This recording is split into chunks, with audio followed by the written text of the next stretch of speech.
चलिए आज जो है हम लोग रस छंद अलंकार पढ़ेंगे, जो कि इंटरमीडिएट में 6 मार्क्स का पूछा जाता है। इस 6 मार्क्स के लिए हम लोगों को कौन कौन से अलंकार पढ़ने होंगे, कौन कौन से छंद पढ़ना होगा, कौन कौन से रस पढ़ने होंगे। अभी आपको अगर सिलेबस का बताया जाए तो रस आपके सिलेबस में 11 है, 9 रस हैं और 2 एक्स्ट्रा और ऐड कर दिए गए 11। लेकिन आपको 11 के 11 रस नहीं पढ़ाए जाएंगे। अभी समय कम है, आपको वही पढ़ाया जाएगा जो पेपर में पूछा जाना है, और वो 100% गारंटी है जितना पढ़ाएंगे इस वीडियो में। ये वीडियो 1 या 1.5 घंटे की जा सकती है। इसमें आपको जितना कुछ बताया जाएगा सब का सब इम्पोर्टेंट चीजें रहेंगी।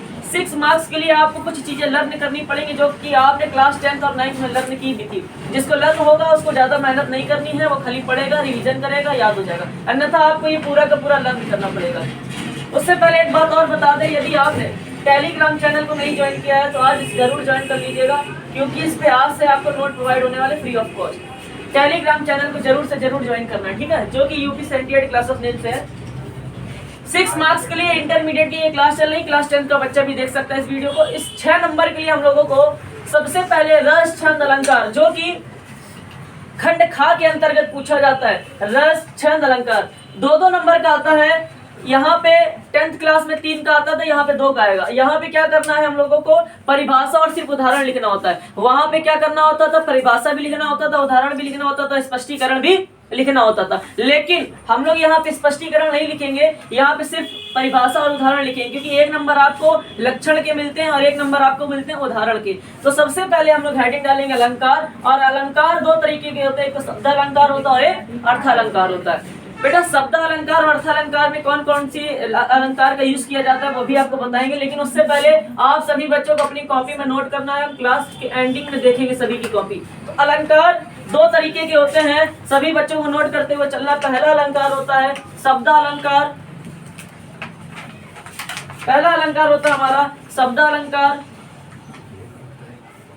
और दूसरा अलंकार होता है हमारा अर्थ अलंकार।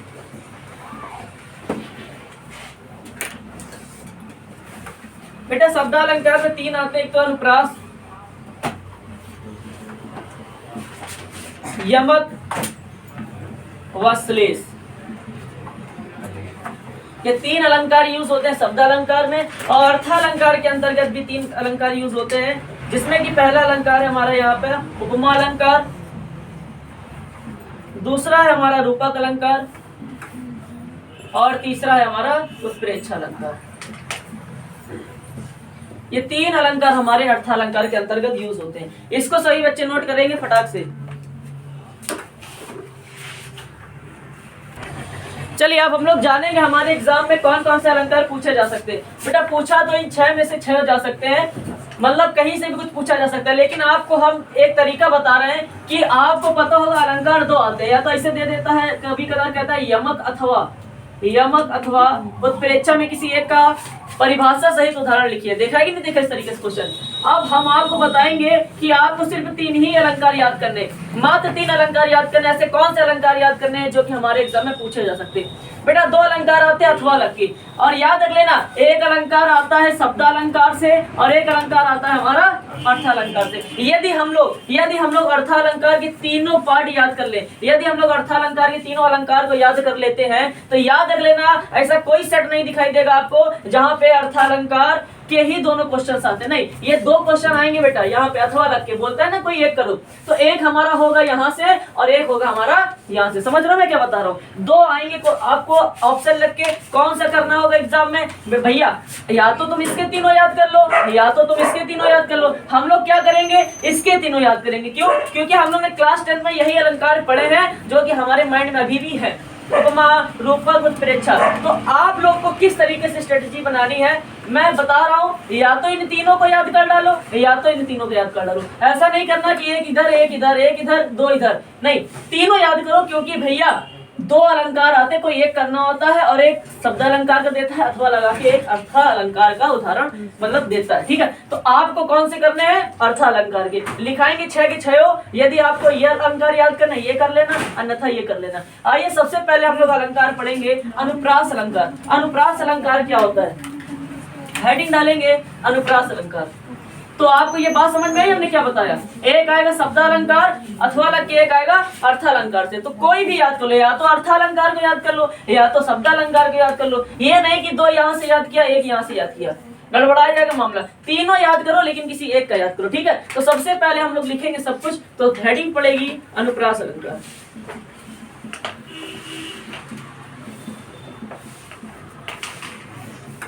अनुप्रास अलंकार, अनुप्रास अलंकार क्या होता है? परिभाषा के साथ हम लोग उदाहरण को यहाँ पे लिखेंगे, ठीक है। तो अनुप्रास अलंकार की पहले सबसे पहले 2 नंबर का क्वेश्चन आता है और 2 नंबर के लिए सिर्फ परिभाषा और उदाहरण ही लिखना है। तो सबसे पहले हम लोग लिखेंगे वहां पे परिभाषा। तो परिभाषा इसकी क्या होती है? अभी बेटा इसकी ट्रिक भी बताई जाएगी कि इन तीनों को एक झटके में कैसे याद किया जाता है। इन तीनों को एक झटके में उपमेय उपमान, यहाँ पे उपमेय उपमान की तुलना होती है, यहाँ पे मान लिया जाता है और यहाँ संभावना प्रकट की जाती है। हमेशा ये याद रहना तीनों में उपमेय उपमान यूज किया जाता है। अभी उसको ट्रिक के माध्यम से बताया जाएगा, लेकिन उससे पहले हम लोग अनुप्रास, हिम्मत और श्लेष पढ़ेंगे। अनुप्रास अलंकार की परिभाषा सभी बच्चे लिखेंगे। यहाँ एक ही वर्ण की, यहाँ एक ही वर्ण की, यहाँ एक ही वर्ण की बार बार आवृत्ति होती है, बार बार आवृत्ति होती है। यहाँ एक ही वर्ण की बार बार आवृत्ति होती है, वहां अनुप्रास अलंकार होता है, वहां अनुप्रास अलंकार होता है। इतनी छोटी सी डिफिनेशन, बहुत प्यारी डिफिनेशन आपको सामने लिखी है। शॉर्ट में अगर आप किताब में देखेंगे तो आपको लंबा मेथड मिल सकता है, लेकिन आपको 2 नंबर के लिए सिर्फ इतना ही लिखना है। अनुप्रास होता क्या, इतना लिखना है। क्या? यहाँ एक ही वर्ण की, अभी मैं दिखाऊंगा। वर्ण का मतलब शब्द नहीं होता, वर्ण का मतलब कोई लेटर, जो लेटर बार बार रिपीट हो रहा है, जैसे आ, का, खा, गा। उदाहरण लिखेंगे तो समझ में आएगा। डिफिनेशन कैसे याद करेंगे? जहां एक ही वर्ण की, कुछ बच्चे लिखते हैं एक ही शब्द की बार बार आवृत्ति होती, शब्द नहीं बाबू, वर्ण। वर्ण और शब्द में बहुत बड़ा अंतर है। यह एक शब्द है, यह एक शब्द है, लेकिन वह एक वर्ण है, वह एक वर्ण है। ये एक पूरा एक शब्द है, लेकिन ये जो है ये एक वर्ण है। यहाँ एक पूरा शब्द है, लेकिन ये जो या है एक वर्ण है। तो यहाँ वर्णों की बार बार आवृत्ति होती है। एक ऐसा अलंकार जहाँ पे एक ही वर्ण की बार बार आवृत्ति हो रही है, उस अलंकार को क्या कहा जाता है? अनुप्रास अलंकार कहा जाता है। उदाहरण आप लिखेंगे फटाक से, और सभी बच्चों को ये उदाहरण याद हो जाना चाहिए यदि आप इनके तीनों याद करने जा रहे हैं तो। अन्यथा हमने आपसे कहा ये तीनों अगर आपने याद कर लिया तो पेपर में इन तीनों में से मिल जाता है। उदाहरण देखिए, कानन कठिन भयंकर, कानन कठिन भयंकर भारी,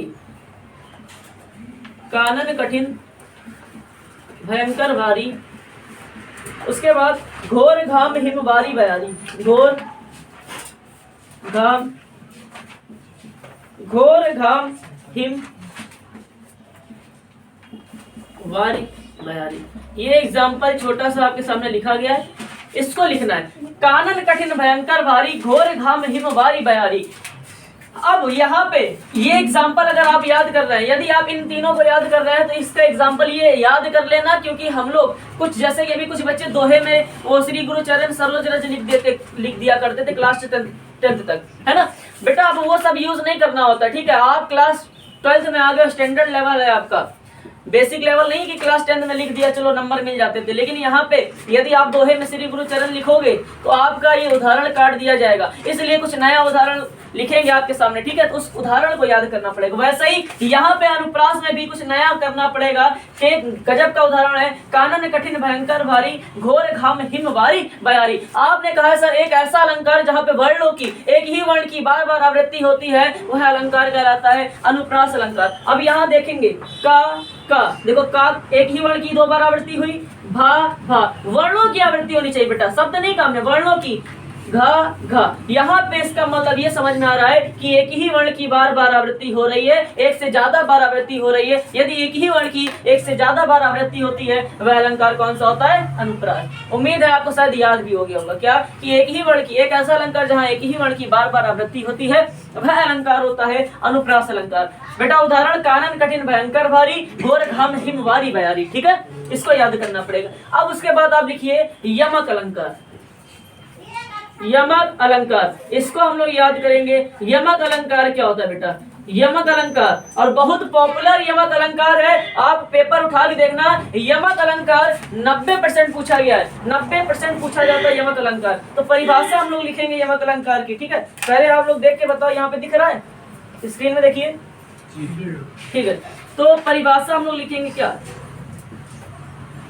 अनुप्रास अलंकार की परिभाषा अगर कल आपसे पूछी जाएगी तो आप लोग क्या बताएंगे, एक ऐसा अलंकार जहां एक ही वर्ण की बार बार आवृत्ति होती है वह अलंकार होता है अनुप्रास अलंकार। यमक लिखिए, यहाँ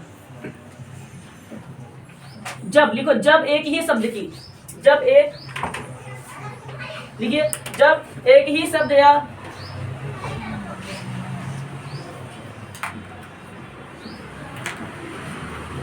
जब एक ही शब्द दो या दो से अधिक बार, दो या दो से अधिक बार आता है, दो या दो से अधिक बार आता है। जब एक ही शब्द दो या दो से अधिक बार, शब्द वहां वर्ण था, यहाँ शब्द है, समझिएगा, जहां एक ही शब्द दो या दो से अधिक बार आता है और भिन्न भिन्न अर्थों में प्रयोग होता है, और उन दोनों शब्दों का अर्थ कैसा होगा, भिन्न भिन्न होगा, और भिन्न भिन्न अर्थों में प्रयोग होता है, और भिन्न भिन्न अर्थों में प्रयोग होता है, वहाँ यमक अलंकार होता है, वहाँ यमक अलंकार होता है बेटा। वहाँ कौन सा अलंकार होता है, यमक अलंकार होता है। बहुत बढ़िया एग्जाम्पल आपके सामने यहाँ पे लिखेंगे, उदाहरण बेटा, उदाहरण जरूर से जरूर लिखना होता है एग्जाम में, क्योंकि उदाहरण ही के आपको मेन नंबर उदाहरण के ही होते हैं, ठीक है।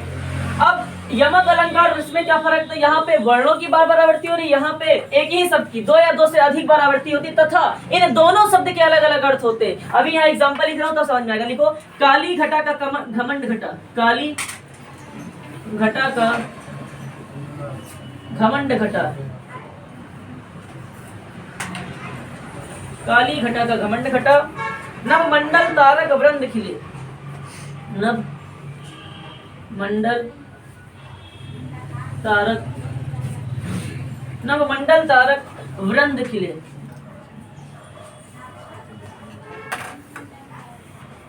ये एग्जाम्पल है, और यहाँ पे बताएंगे कि किस तरीके से यहाँ पे ये यूज होता है।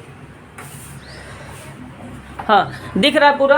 तो जब एक ही शब्द दो या दो से अधिक बार उपयोग होता है या प्रयुक्त होता है, परंतु इन दोनों शब्द के अलग अलग अर्थ होते हैं, वहां पे यमक अलंकार होता है। कैसे याद करेंगे, जब एक ही शब्द दो या दो से अधिक बार प्रयोग होता है और इन दोनों शब्दों के अलग अलग अर्थ होते हैं, तो यहाँ पे यमक अलंकार होता है। उदाहरण, काली घटा का घमंड घटा, ये घटा है, काली घटा का घमंड घटा, नभ मंडल तारक वृंद खिले। यहाँ पे अगर आप देखेंगे, घटा शब्द जो है दो बार यूज हुआ है कि नहीं हुआ।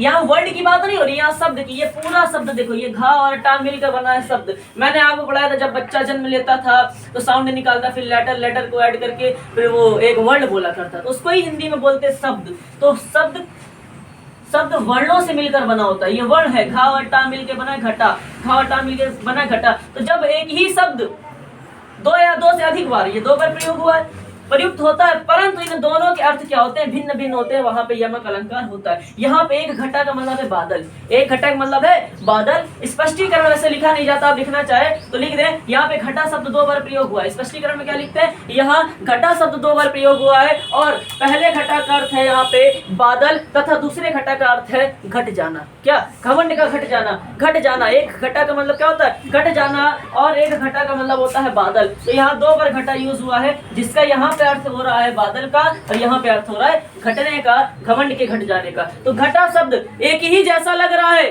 लेकिन इसके अर्थ सिनोनियम पढ़ाए थे आपको इंग्लिश में, वैसे ही एक ही शब्द है, लेकिन यहाँ पे इन दोनों के अर्थ कैसे हैं, अलग अलग है। शब्द एक, अर्थ अलग अलग, ठीक है बेटा। तो लेकिन वहां पे सिनोनियम में क्या होता था, वर्ड अलग अलग होते थे, लेकिन अर्थ एक ही होता था, है ना। तो बेटा इतना याद रख लेना, जब एक ही शब्द एक या एक से ज्यादा बार या दो से ज्यादा बार प्रयुक्त होते, परंतु दोनों का अर्थ अलग अलग होता है, भिन्न भिन्न होता है, वहां पे यमक अलंकार होता है।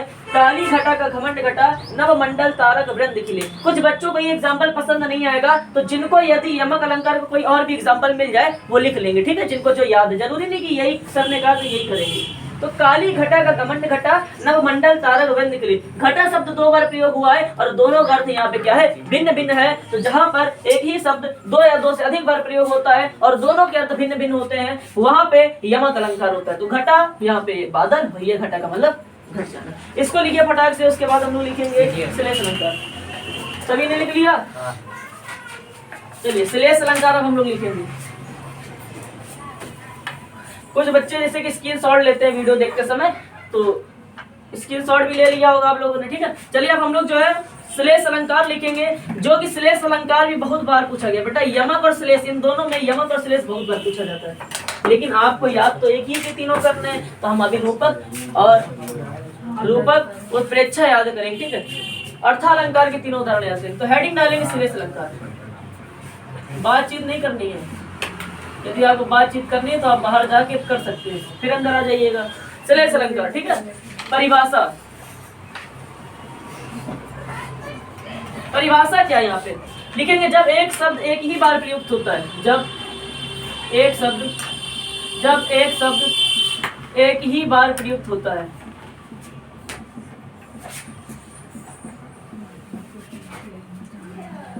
जब एक शब्द एक ही बार प्रयुक्त होता है किंतु उसके 2 या 2 से अधिक अर्थ होते हैं, किंतु उसके 2 या 2 से अधिक अर्थ होते हैं, 2 या 2 से अधिक अर्थ होते हैं,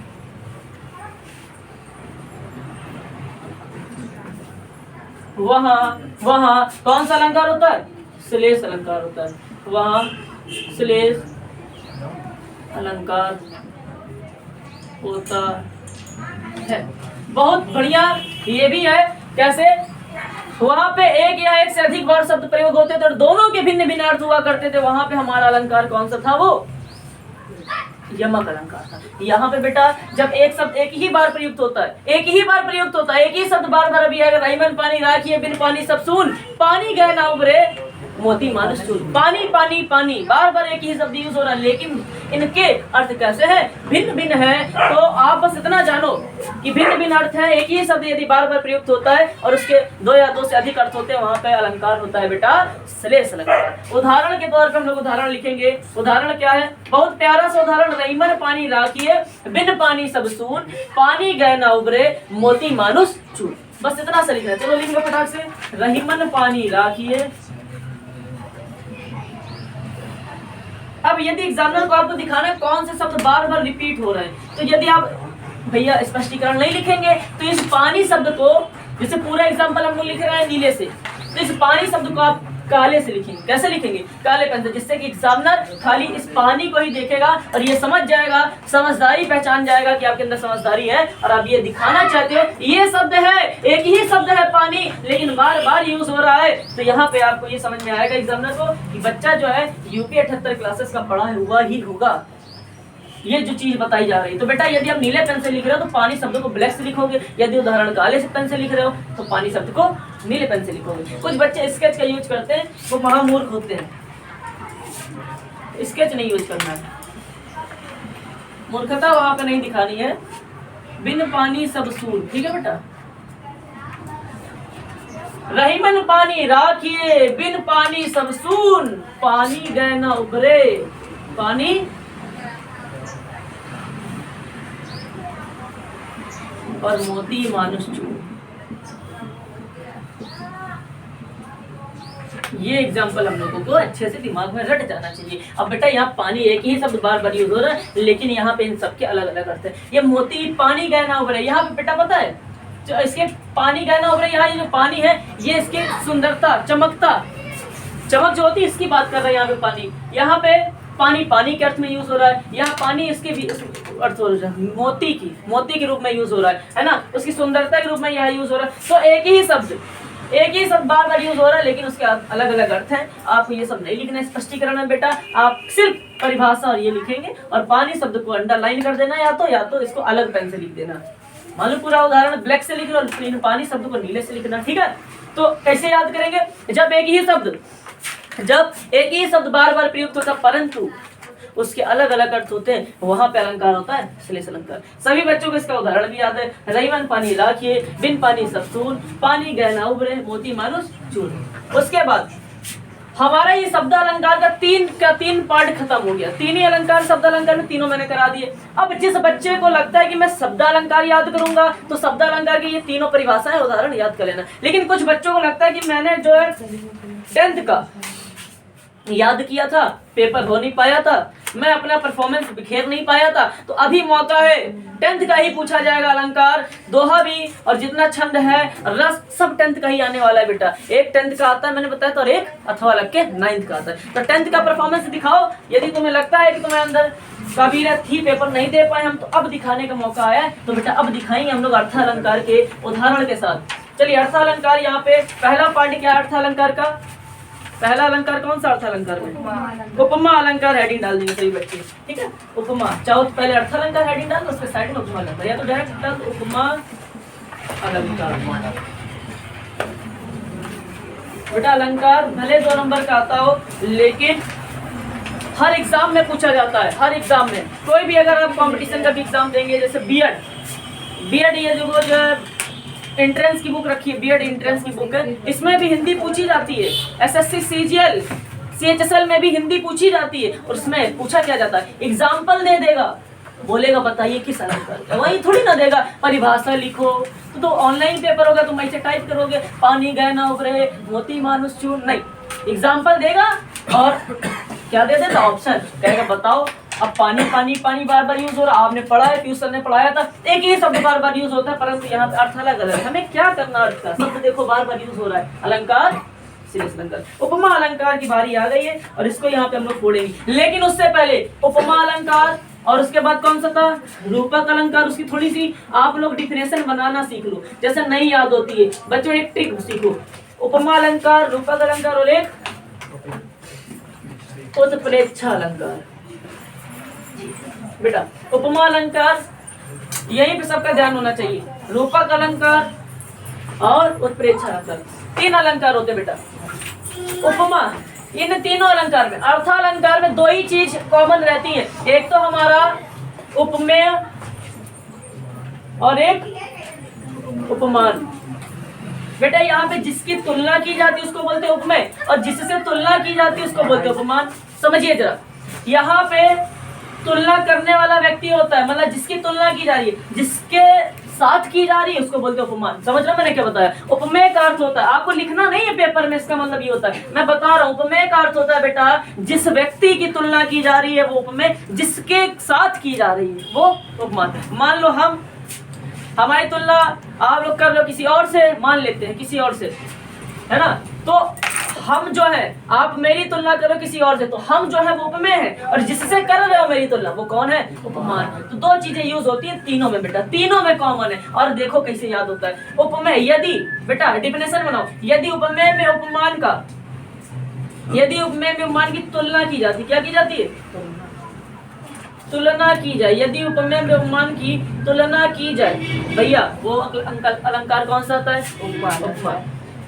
यदि उपमेय में उपमान का भेद रहित आरोप किया जाता है, क्या, यदि उपमेय में उपमान का भेद रहित आरोप किया जाता है या उसको अलग कर दिया जाता है, आरोप, बहुत सरल, भेद रहित आरोप किया जाता है, वह अलंकार कौन सा होता है, रूपक अलंकार। यदि उपमेय में उपमान की संभावना प्रकट की जाए, क्या, संभावना, यदि उपमेय में उपमान, तीनों डिफिनेशन एक झटके में याद हो जाएंगी। यदि उपमेय में उपमान की संभावना प्रकट की जाए या संभावना की जाए, तो वहां पे अलंकार होता है उत्प्रेक्षा अलंकार। बन गई भाई, तीनों की डिफिनेशन बन गई, लिख दूंगा अभी, लेकिन आपको याद होना चाहिए। कैसे याद करेंगे सर जी, इसको छोड़ो, अर्थ अलंकार तीनों याद करेंगे, क्योंकि इसमें मुझे समय वेस्ट नहीं करना।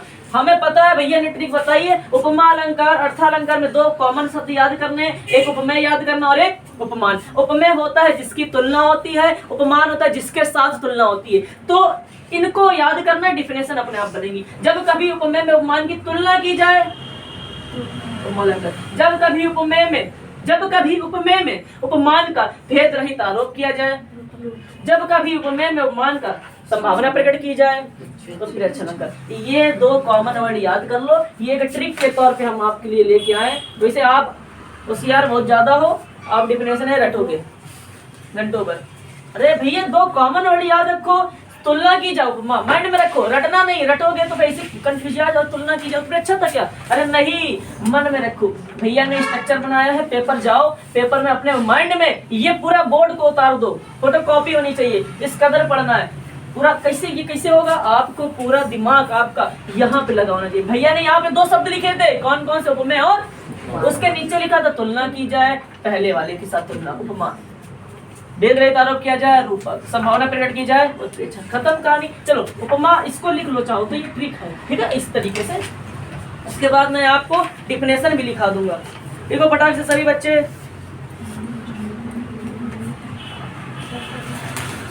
भेद रहित या निषेध रहित, अभी निषेध लिखाएंगे डिफिनेशन में, तो भेद रहित निषेध रहित वही बात है। तो यहाँ चाहो तो निषेध रहित लिख लो, है ना, या भेद रहित, कोई दिक्कत नहीं, निषेध रहित।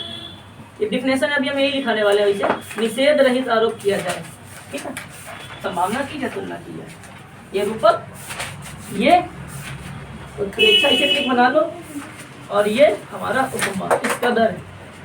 बेटा कभी भी यूपीएससी के यदि आप नोट्स देखोगे तो कभी यूपीएससी के नोट्स में गाथा नहीं लिखी होती है, वो एक कॉमन पॉइंट लिखते हैं, तीर बना बना के खूब सारे उसके अंदर पॉइंट जोड़ते। कभी यूपीएससी के नोट्स देखे? पूरा लिखा नहीं जाता उनके में, मान लिया ऐसे ही समझते, वो लोग समझने के लिए खाली नोट्स बनाते, इस तरीके से लिख दिया, वहां पे भी बताया जाता है, इस कदर से लिख दो, ये बस उपमा, ये बस उत्रूपक, ये बस संभावना उत्प्रेक्षा, इस कदर, ये नहीं पूरा लिखेंगे गाथा, इससे तो फिर नोट्स खत्म कहानी हो जाएगी। ऐसे नोट्स बनते हैं, ठीक है बेटा, जिससे कि आगे आने वाला पीढ़ी भी ना समझ पाए। ऐसे लिखो, जब तक वो पढ़ेगा नहीं ये क्या निषेध रहित आरोप रूपक संभावना उत्प्रेक्षा, तुम डायरेक्ट पूरी परिभाषा लिख दोगे तो पढ़ ही लेगा ना। तो तुम ऐसा लिखो कि आगे कोनो समझ ना पाए, है ना, फिर तुमसे पढ़ने आए, तुम्हें भी मौका मिलेगा। चलो, तो सभी बच्चों को याद हो गया है, अब कोई सामने नहीं देखेगा। जहां उपमेय में उपमान की तुलना की जाती, कौन सा अलंकार होता है? श्याम तुम बताओ। जहां मुकुल, जहां उपमेय में उपमान का निषेध रहित आरोप किया जाता वो रूपक, ये बताएगा बेचारा मयंक। जहां उपमेय में उपमान की संभावना प्रकट की जाती है उत्प्रेक्षा। Very good. अब हेडिंग डाल लो, उपमा अलंकार, परिभाषा लिख लो, उदाहरण लिख लो फटाक से, इसको रफ कर दें। लिख लिए मिट्टी। अब इनके, अच्छा हम ये क्यों कह रहे हैं आपसे कि अर्थालंकार की तीनों चीज या तो, क्योंकि बेटा ऐसे उदाहरण भी बहुत छोटे छोटे। इसका है हरिपद कोमल कमल से, इसका चरण करमल बंदा हरिराई, इसका सोहा तोड़े पीत पट्टू श्याम सलोने गाद नील मनो नीलमणि शैल पर आतप प्रयोग प्रभात। छोटे छोटे एग्जाम्पल, उसमें क्या लंबा चौड़े रहीमन पानी और वो पानी और ये पानी, यहाँ पे इतना छोटा हरिपद कोमल कमल से, चरण कमल बंदा हरिराई, और यहाँ पे सोहा तोड़े पीठ पटो श्याम सलोने गाद मनो नीलमणि शैल पर आतप प्रयोग प्रभात। Very good. देखो भैया डिफिनेशन भी याद हो गई और एग्जाम्पल भी याद हो। चलो लिखते हैं। उपमा अलंकार हेडिंग डाल के सभी बच्चे परिभाषा लिख लो, अपने मन से लिख लोगे, नहीं लिख पाओगे? हाँ लिखो, जहाँ उपमेय में उपमान की तुलना की जाती है, जहाँ उपमेय में उपमान की तुलना की जाती है, लिखना पड़ेगा। जहाँ उपमेय में उपमान की तुलना की जाए, भैया ने बता दिया, काम खत्म, अब रटने की जरूरत ही नहीं। जहाँ उपमेय में उपमान की तुलना की जाए वहाँ उपमा अलंकार होता है।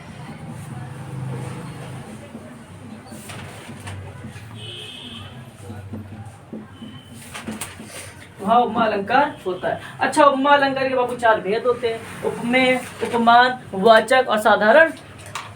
पढ़ा है कि नहीं पढ़ा है? इसके चार भेद, लिखना चाहो तो लिख दो। इस उपमा अलंकार के चार भेद होते हैं, इसे लिख लेना, थोड़ा सा लगेगा कि हाँ बच्चा पीयू सर से पढ़ा हुआ है। उपमा अलंकार के चार भेद होते हैं। उपमा अलंकार के चार भेद होते हैं बेटा। पहला भेद उपमेय, दूसरा उपमान, तीसरा वाचक शब्द और चौथा साधारण धर्म। 4 ही होते हैं बस, इस लिख लेना इसको साधारण धर्म। बेटा उदाहरण लिख दो, सच उदाहरण लिख दीजिए। तो उदाहरण लिख दो हरिपद कोमल कमल से। हरिपद उदाहरण लिखिए, हरिपद कोमल, हरिपद कोमल कमल से, हरिपद कोमल कमल से। मेरे पास इसकी ट्रिक भी है, कंपटीशन में कैसे पहचानते हैं कि ये हमारा उपमा अलंकार का है, सब उस तरीके से बताया जाएगा। इसको नोट कर लो फटाक से सभी बच्चे। और रस जो है वो इस क्लास में नहीं हो पाएगा, लेकिन हम पूरा ये जो छंद तक कंप्लीट करके भेजेंगे आपको।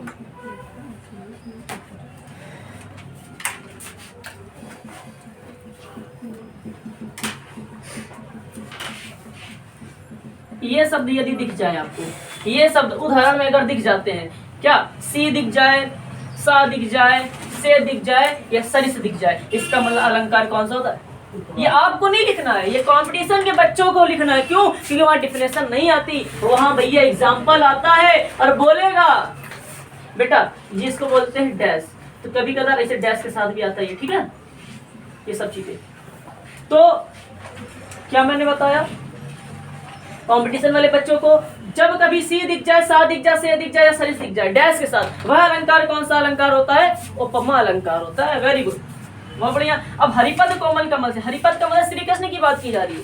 यहाँ श्री कृष्ण के जो पैर है ना, वो कोमल के जैसे, कैसे कमल के जैसे क्या है? कोमल है। कमल की तुलना कोमल से की गई, मतलब उपमेय में उपमान की तुलना, उपमेय में उपमान की तुलना, उपमेय में उपमान की तुलना की जा रही। इसका मतलब यहाँ पे कौन सा अलंकार है? सीसा से सरिस, सीसा से सरिस, सीसा से सरिस याद रख लेना ट्रिक। ये अलंकार होता है उपमा अलंकार। हेडिंग डाल दो रूपक अलंकार। सभी बच्चे अपने मन से लिख लेंगे, जहां उपमेय में उपमान का निषेध रहित आरोप किया जाता है वहां रूपक अलंकार होता है। लिख लो, जहां उपमेय में उपमान का निषेध रहित आरोप किया जाता है रूपक अलंकार होता है। चरण कमल बंदो हरिराई, लिख दे क्या रूपक अलंकार? कुछ ऑनलाइन के बच्चे होंगे जिनको खाली लिखाई हुआ दिखाई देता है, सुनाई देगा ही नहीं उनको रूपक अलंकार, तो लिख देना पड़ता नहीं।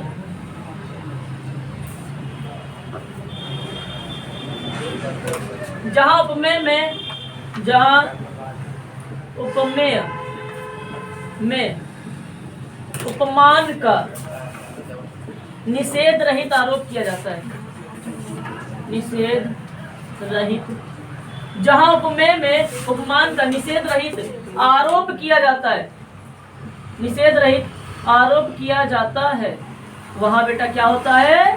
रूपक अलंकार होता है। वहां रूपक अलंकार होता है। हमारे ख्याल से यहाँ के सभी बच्चों का अलंकार अभी याद हो गया होगा। तुलना की जाए, उपमा निषेध रहित आरोप किया जाए, रूपक और संभावना प्रकट की जाए। उदाहरण, चरण कमल बंदो हरिराई, चरण कमल बंदो हरिराई।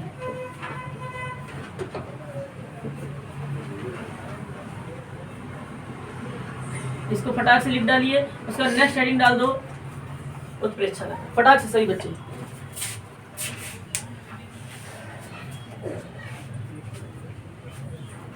बहुत सरल रूपक परिभाषा सबको याद है। जहां उपमेय में उपमान का निषेध रहित आरोप किया जाता है वहां कौन सा अलंकार होता है भैया? रूपक अलंकार होता है। उदाहरण, चरण कमल बंदो हरिराई।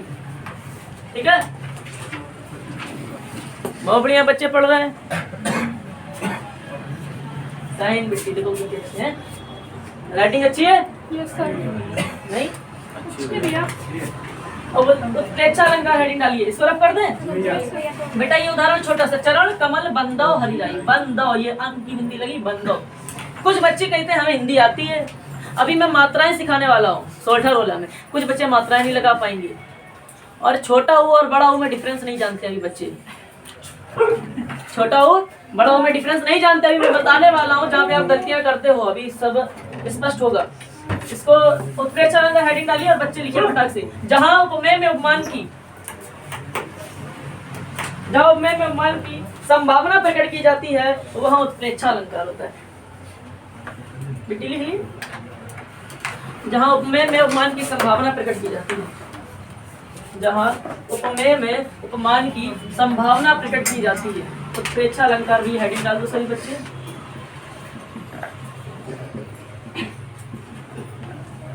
क्या लिखेंगे?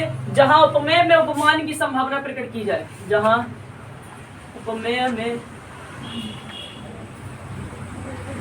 उपमान की संभावना। आज तक हम लोग क्या रटते थे डिफिनेशन को, और रटना नहीं है, सर ने कॉमन वर्ड बताया उपमेय और उपमान, बस 3 चीज को याद करो। जहां उपमेय में उपमान की संभावना प्रकट की जाती है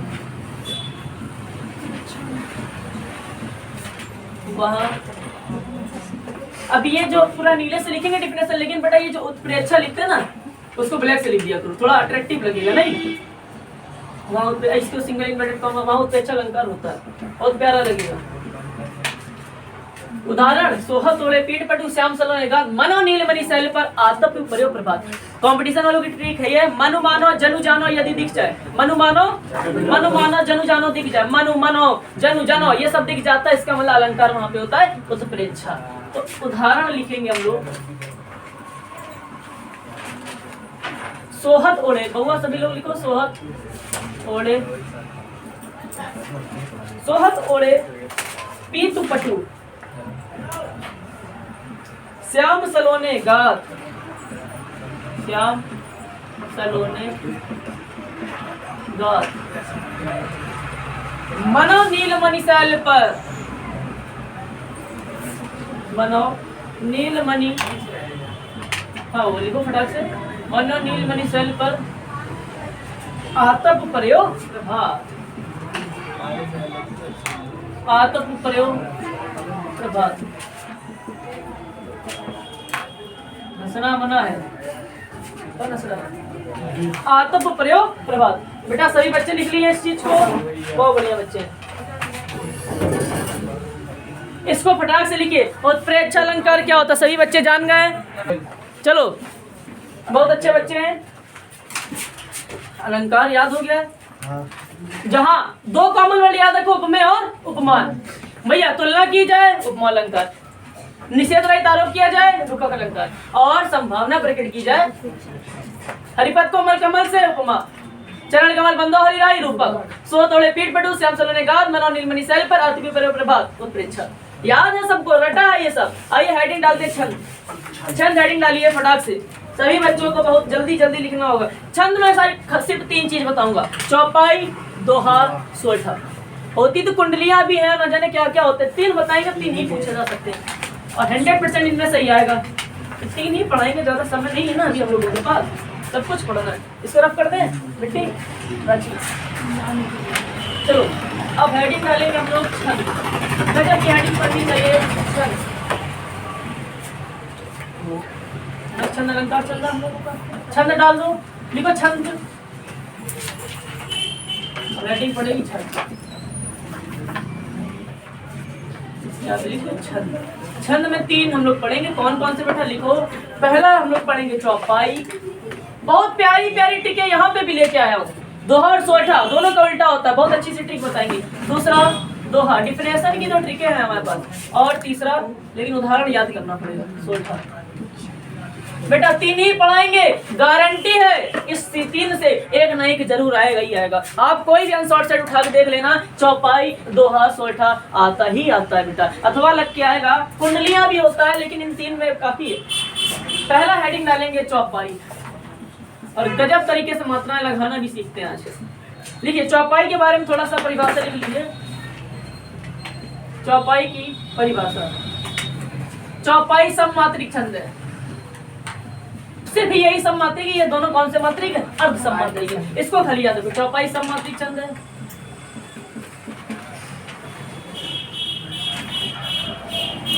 चौपाई सममात्रिक छंद है, इसमें 4 चरण होते हैं, इसमें 4 चरण होते हैं और 16 मात्राएं होती हैं और 16 हर चरण में बाबू 16 मात्राएं होती हैं और 16 मात्राएं होती हैं। अंत में जगड़ तगड़, जगड़ तगड़ जानते हो क्या होता है? 121 221 121 200 अभी बता रहा हूं। अंत में जगड़, अंत में जगड़, जगड़ का मतलब होता है ये, अथवा तगड़ का मतलब होता है 221। ये ठीक है 221, इसको 2 पढ़ते हैं बेटा, ये गुरु ये है ना, इसको 2 पढ़ते हैं। 221 2 2 1 221 का मतलब तगड़, 1 2 1 121 का मतलब जगड़। जगड़ तगड़ नहीं आना चाहिए, जगड़ तगड़ का प्रयोग नहीं होना चाहिए। जगड़ तगड़ का प्रयोग नहीं होना चाहिए। अर्थात अंतिम 2 वर्ण गुरु लघु नहीं होने चाहिए। अर्थात अभी समझाएंगे, बस इससे लिख लो। अर्थात अंतिम 2 वर्ण। यहाँ पर ट्रेनें बहुत निकलती हैं।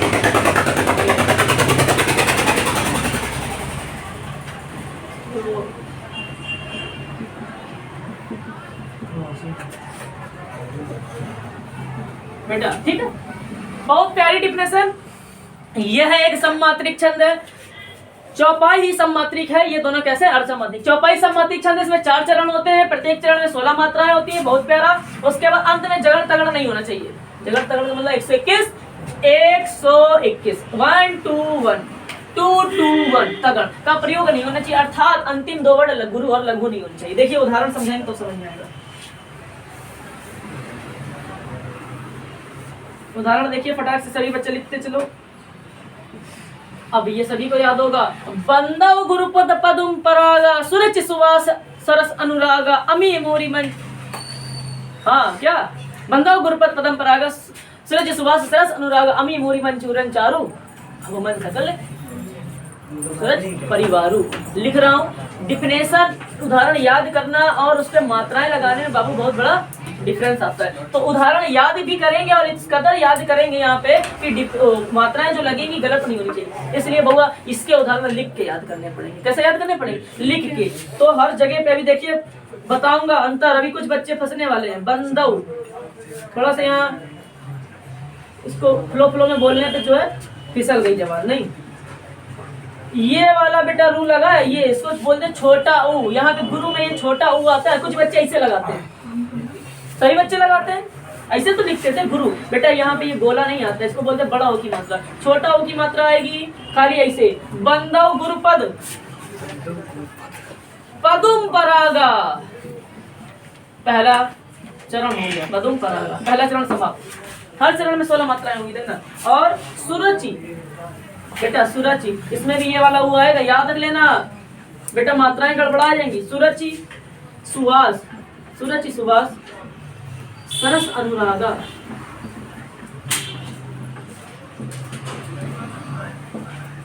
पहला चरण दूसरा चरण ठीक है। अमी मोरी मन चूरन चारू, चूरन चाटू नहीं, पर चूरन चाटू। अमी मोरी मैं, अमी मोरी मैं चूरन चारू। समन सकल, समन सकल।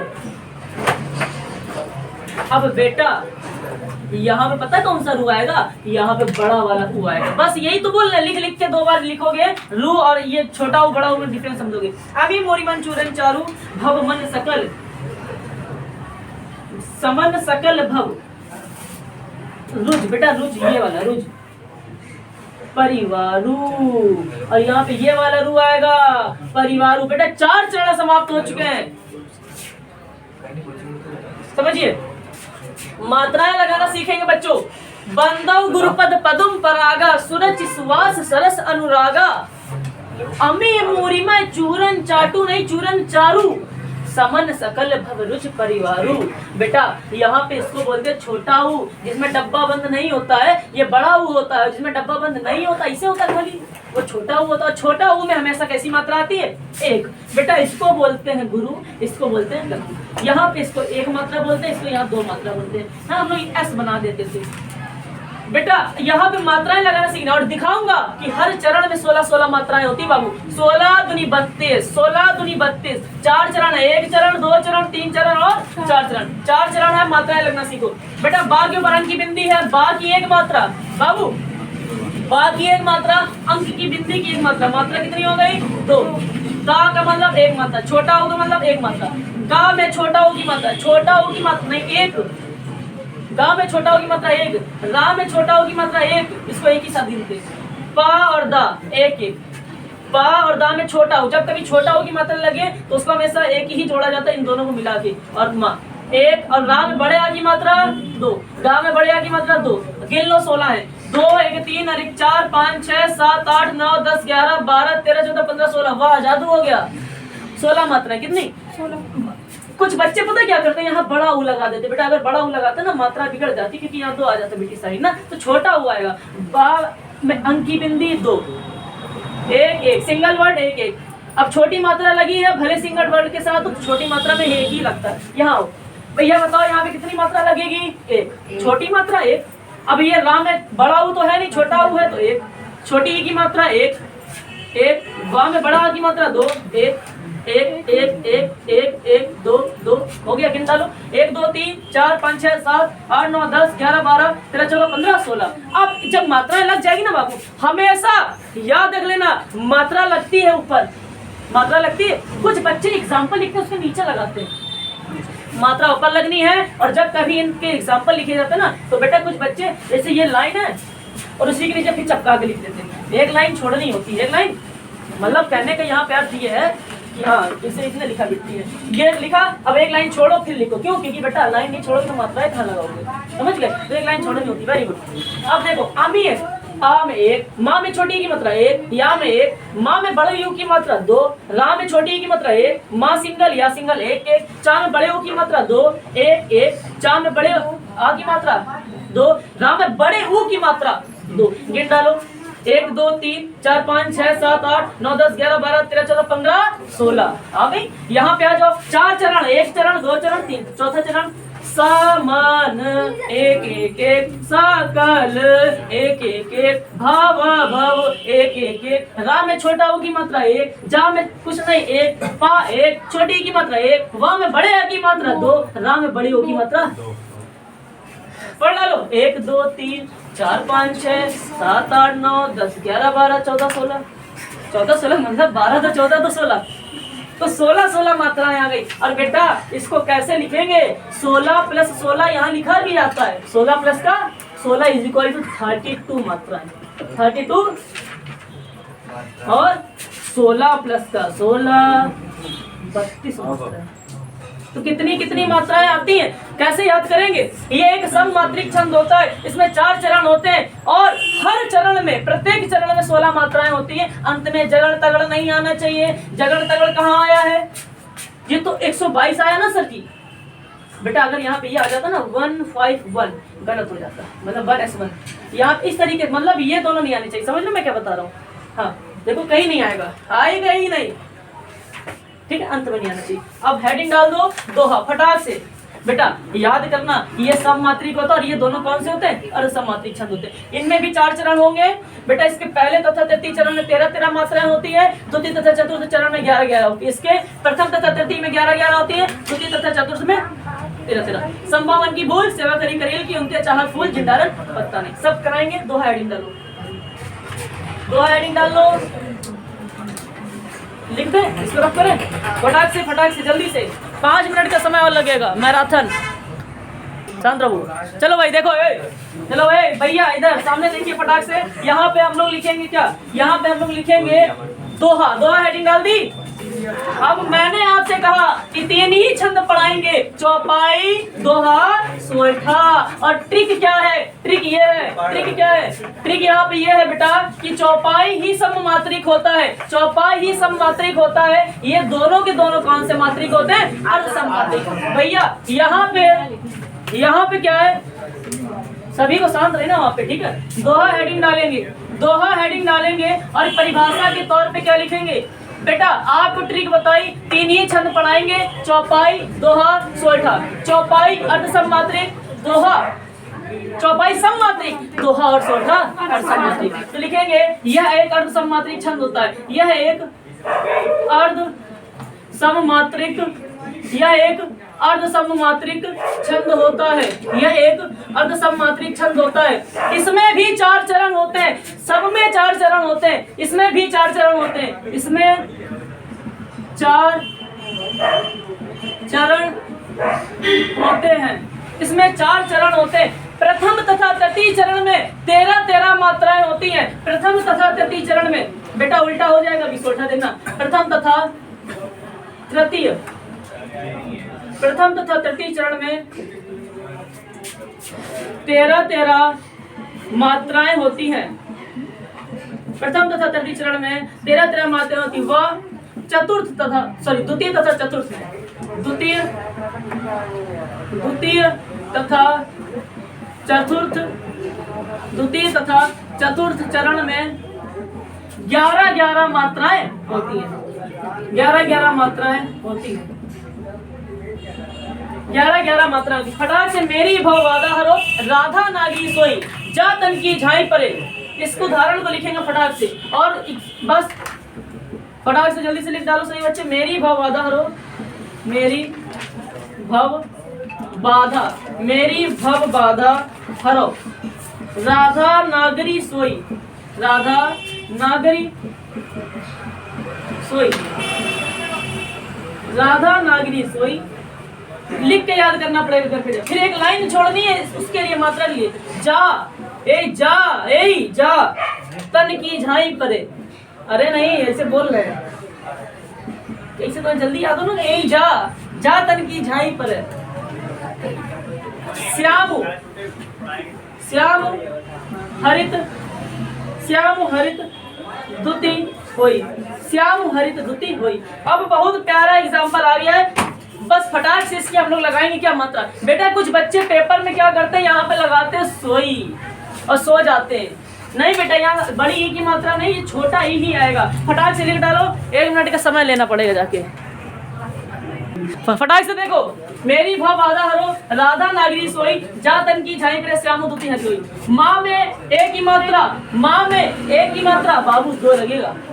रा में बड़ी ई की मात्रा 2 लगेगा, भारा सिंगल। बा में आ की मात्रा 2 लगेगा, था में आ की मात्रा 2 लगेगा, हा में 1, रा में आ की मात्रा 2 लगेगी। किन डालो फटाक से, 2 2 4 2 6 4 10 और 3 13। पहले और तीसरे चरण में 13 होंगी, द्वितीय और चतुर्थ में 11। आ जाओ फटाक से, 2 और 2 4, 2 और 2 और 1 और 2 और 1, तो 2 4 6 8 तो 10 12। गाँव में बाबू खाली गा है, यहाँ पे 1 आ जाएगी, मतलब यहाँ पे 11। आप कैसे लिखोगे, 13 प्लस का 11 इज इक्वल टू 24 मात्राएं।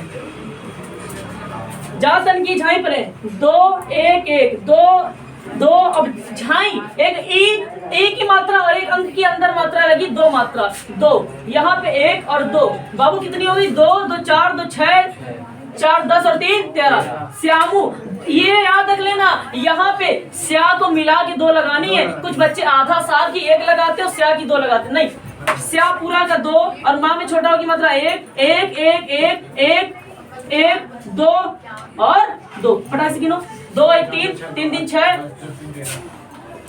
6 4 10 12 ही हो रही। 2 और 1 3 4 5 6 7 8 9 10 11 12। अच्छा, so हमने कहा स्या या को मिला के 2 लगती है और या की मात्रा भी तो है। सा और या, इसकी मात्रा याद रख लेना 1 होती है, सॉरी इसको मिला के 2 और या आ की मात्रा 1। ठीक है, 13 होगी। फटाक से लिख डालो, 13 प्लस का 11। अच्छा, समझा दे रहे हैं, समय नहीं बचा है। अब इस वीडियो को जो है दोबारा नहीं पढ़ाएंगे। यहाँ पे देखो क्या है, आप लोग क्या कर लेना घर पे जाके, सोएठा कैसे लिखेंगे। सोएठा बहुत सरल से एग्जाम्पल, यहाँ पे फटाक से, अच्छा हेडिंग डालो, सोएठा। इसी को मैं ठीक कर दे रहा हूँ परिभाषा। ये एक अर्ध सममात्रिक छंद होता है, इसमें 4 चरण होते हैं, इसके प्रथम तथा तृतीय चरण। अब यहाँ पे उल्टा हो जाता है, 11 मात्रा। अब आप एक लाइन और जोड़ सकते हो, यह दोहे का उल्टा होता है। यहाँ पे एक लाइन लिख देना, यह दोहे का उल्टा होता है, यह दोहे का उल्टा होता है। प्रथम तथा तृतीय चरण में 11-11, द्वितीय तथा चतुर्थ चरण में 13-13। फटाक से लिख लो, एग्जाम्पल लिख दे रहे हैं, आप तो लिखते रहना, ये परिभाषा लिख लेना, ठीक है। अब दूसरा बैच भी है ना, उदाहरण संभव मन की भूल, सेवा करी करील की,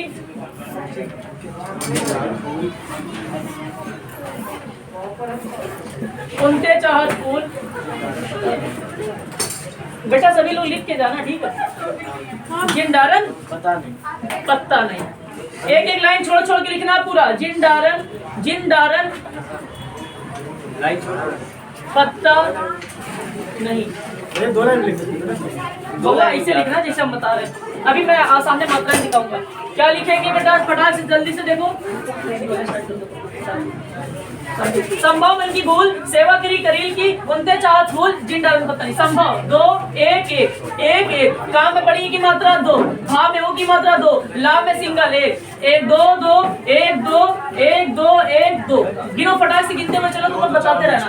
1 2 2 4 6 7 8 1 1 2 1 1 1 1 2 1 2। फटाक से देखो, सही है। 4 2 6 4 10 11, ये फटाक से यहाँ पे लिखा जाता है 11 मात्रा है, 11 मात्रा है। 2 2 4 5 6 7 8 9 10 11 12 13, सही है। नीचे की गिन डालो, यहाँ पे भी 11 मात्रा है। अगर आप देखेंगे बेटा, यहाँ पे भी 11 मात्रा है, और 1 2 2 4 2 6 7 8 9 10 11 12 13। इस तरीके से यहाँ पे हमारा छंद भी क्या होता है, समाप्त होता है। यहाँ पे हमने आपको अलंकार पढ़ाया, छंद पढ़ाया। रस की क्लास कल होगी, और रस में आपको सिर्फ 4 रस पढ़ाऊंगा, श्रृंगार रस, वीर रस, करुण रस और हास रस। इन 4 से बाहर नहीं आ सकता, गारंटी है पूरी 100% की। बेटा इसको याद कर लेना, सेम टू सेम यही है। ये दोनों अर्ध सम होते हैं, ये सम होते हैं। इसमें 4 चरण, इसमें 4 चरण। पहले दूसरे में 13 13, पहले दूसरे में 11 11, उल्टा होता है, ठीक है। एग्जाम्पल लिख लीजिएगा। मिलेंगे कल की वीडियो में, आज के लिए इतना ही रखते हैं। तब तक के लिए जय हिंद, जय भारत।